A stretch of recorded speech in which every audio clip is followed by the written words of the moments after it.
Guys welcome to reader 4। तो आज हम जानेंगे क्लास 8 हिस्ट्री चैप्टर 2 और वो क्या है फ्रॉम ट्रेड टू टेरिटरी। तो हमने चैप्टर 1 में जाना हाउ व्हेन एंड वेयर, मतलब कब कैसे और कहाँ।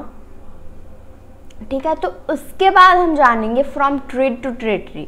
तो इसमें क्या है, हम ये देखेंगे कि कंपनी कैसे इंडिया आया, मतलब आई, उन्होंने क्या क्या परेशानी झेली और फिर उन्होंने अपना पावर कैसे स्टेबलाइज कर दिया, मतलब कि पूरे देश में फैला दिया अपना पावर।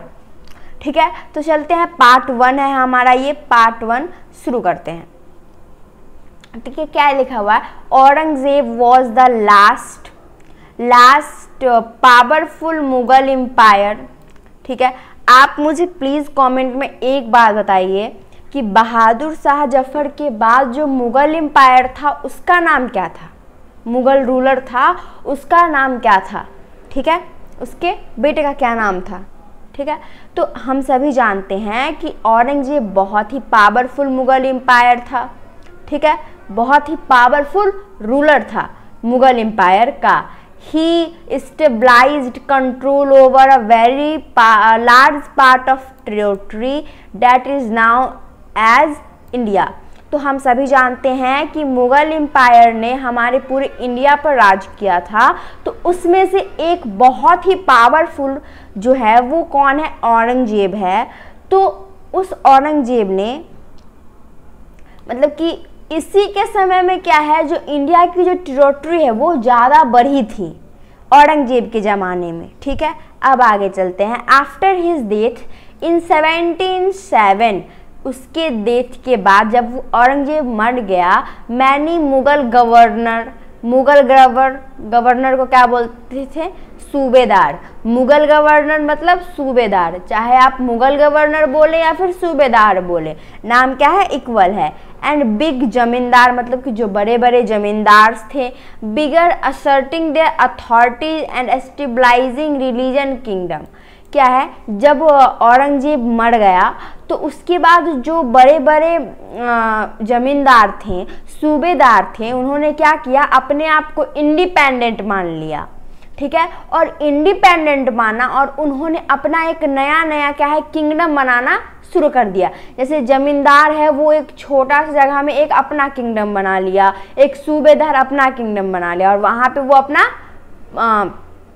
क्या कर रहा है, राज कर रहा है। ठीक है, as powerful religion kingdom emerged in various part of India. जैसे आप एक, ये बहुत पार्ट में हो गया था, जैसे आप ले सकते हैं, Delhi could no longer function as effective centre. मतलब कि दिल्ली क्या है, एक सेंटर है, मतलब कि दिल्ली इंडिया का हमेशा से सेंटर रहा है। तो दिल्ली का जो लाल किला है उसमें मुगल एम्पायर रहते थे। ठीक है, तो रीजनल किंगडम्स क्या है, मतलब कि जो रीजनल्स जैसे मुगल एम्पायर है वो कहाँ रहते थे, मुगल रूलर्स कहाँ रहते थे, दिल्ली सल्तनत, मतलब कि रेड फोर्ट में रहते थे, लाल किला में रहते थे। Okay, by the second half of the 18th century, मतलब कि 1850 में आप मान सकते हैं। हाँ, however a new power was emerging on the political horizon। फिर 1850 से क्या है, एक नया पावर बना, द ब्रिटिश। कौन पावर बना, ब्रिटिश। देखिए, हमारा पावरफुल रूलर कौन था, औरंगजेब, और उसके बाद 1850 में कौन आ गए, ब्रिटिश आ गए। Do you know that the British originally come a smaller trading company and were reluctant to acquire territories। क्या है, ब्रिटिश क्यों आए थे, एक छोटे से टेरिटरी, मतलब ट्रेडिंग के लिए आए थे। वो हमारे भारत में ट्रेडिंग करने के लिए आए थे, गुड्स को एक्सपोर्ट और इंपोर्ट करने के लिए आए थे। ठीक है, छोटा सा कंपनी था उसका, किसका, ब्रिटिशर का। How then did they came to be master of a vast empire. In this part, in this chapter you will see how this came about। तो इस चैप्टर में हम देखेंगे कि ये कैसे हुआ, मतलब कि औरंगजेब इतना पावरफुल था, फिर ये सभी कैसे हो गया, कि ब्रिटिश कैसे आ गया, उसके बाद क्या क्या हुआ, वो कैसा अपना पावर स्टेबलाइज करता गया, ठीक है, हम वो जानेंगे। अब देख सकते हैं यहाँ पर Bahadur Shah Zafar and his son began arrested by captain Hodson. ये आपको जो दिख रहा है ये क्या है, मैंने आपसे क्वेश्चन पूछा था कि औरंगजेब के बाद का राजा कौन था, बहादुर शाह जफर।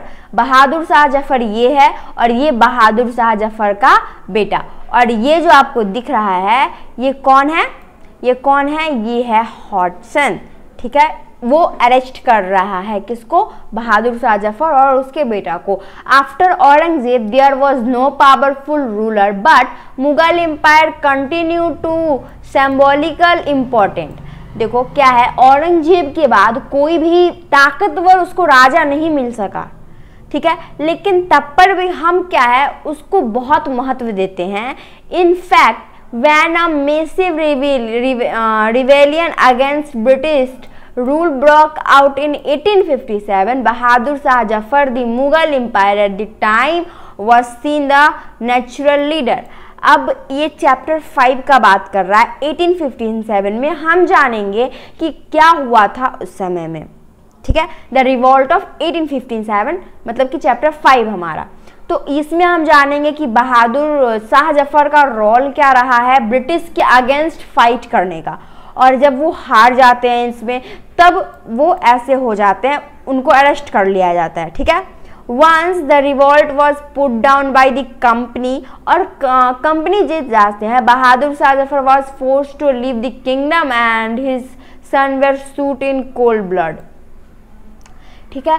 और फिर क्या होता है, बहादुर शाह जफर को फोर्सफुल्ली उनके किंगडम से निकाल दिया जाता है और उनका जो बेटा है उसको क्या है शूट कर देते हैं, कि गन से शूट कर देते हैं।